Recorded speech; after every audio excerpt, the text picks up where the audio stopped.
আজিৰ ভিডিঅ'টোৰ জৰিয়তে আমি তিনিটা টপিক আলোচনা কৰিম। প্ৰথম টপিকটো হৈছে যোৱাকালি যি কেবিনেট বৈঠক হৈছিলে, সেই কেবিনেট বৈঠকত চৰকাৰী কৰ্মচাৰীসকলৰ কাৰণে কি ভাল খবৰ আহিছে। দ্বিতীয় টপিকটো হৈছে চৰকাৰী কৰ্মচাৰীসকলৰ দৰমহা 146% পৰ্যন্ত বৃদ্ধি হ'ব পাৰে। প্ৰথম টপিকটোলৈ আহিছোঁ।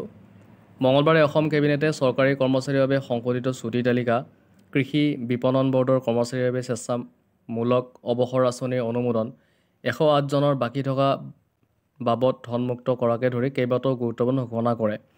আটাইতকৈ উল্লেখযোগ্য সিদ্ধান্ত আছিল যে ৰাজ্য চৰকাৰৰ ছুটীৰ তালিকা 36 দিনলৈকে সম্প্ৰসাৰণ।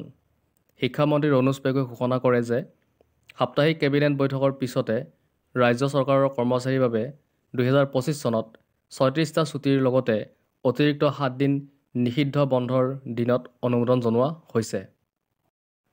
অনুমোদিত বন্ধৰ দিনবোৰৰ ভিতৰত নোৱাইখাই উৎসৱ, বীৰ ৰাঘৱ মৰাণ দিৱস, বাংগালা উৎসৱ, মটক ৰজা স্বৰ্গদেউ সৰ্বানন্দ সিংহ দিৱস, গুৰুদেৱ কালীচৰণ ব্ৰহ্মৰ জন্মবাৰ্ষিকী, সতী ৰাধিকা উৎসৱ আৰু ৰংকেৰ পূজাকে ধৰি কেইবাটাও সাংস্কৃতিক আৰু আঞ্চলিক উৎসৱ আছে। পেগুৱে লগতে প্ৰকাশ কৰে যে আলি আই লৃগাং উৎসৱৰ বাবে নিষিদ্ধ বন্ধৰ দিনটো এতিয়া ৰাজ্যৰ 11খন জিলাত ৰাজহুৱা বন্ধ হিচাপে পালন কৰা হ'ব। আন এক উল্লেখযোগ্য পৰিঘটনাত কেবিনেটে 15 শতিকাৰ মহান বহুগণিত শ্ৰীমন্ত শংকৰদেৱৰ সন্মানত হোজাইৰ জিলা সদৰ নাম শংকৰদেৱ নগৰৰ পৰা শ্ৰীমন্ত শংকৰদেৱ নগৰলৈ সলনি কৰাৰ সিদ্ধান্ত লয়। কেবিনেটে কৃষি বিপণন বৰ্ডৰ কৰ্মচাৰীসকলৰ বাবে স্বেচ্ছামূলক অৱসৰ আঁচনি VRS-ত অনুমোদন জনায়, য'ত প্ৰস্তাৱিত ব্যয় হ'ব 50 লাখ টকা, 110 কোটি টকা। এই আঁচনিখনত VRS পেকেজৰ অংশ হিচাপে কৰ্মচাৰীসকলৰ বকেয়া দৰমহা অন্তৰ্ভুক্ত কৰা হ'ব।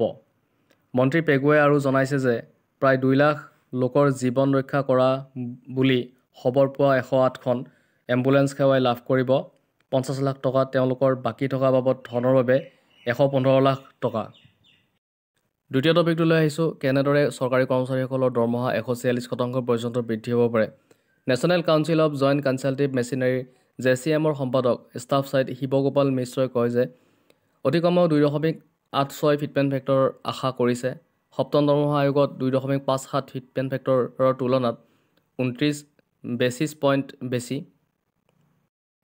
ফাইনেন্সিয়েল এক্সপ্ৰেছৰ এক প্ৰতিবেদন অনুসৰি যদি চৰকাৰে ফিটমেন্ট ফেক্টৰ 2.86 অনুমোদন কৰে, তেন্তে চৰকাৰী কৰ্মচাৰীৰ ন্যূনতম দৰমহা 146% বৃদ্ধি পাই 51,480 টকা হ'ব, যিটো বৰ্তমানৰ পে আউট 18,000 টকা।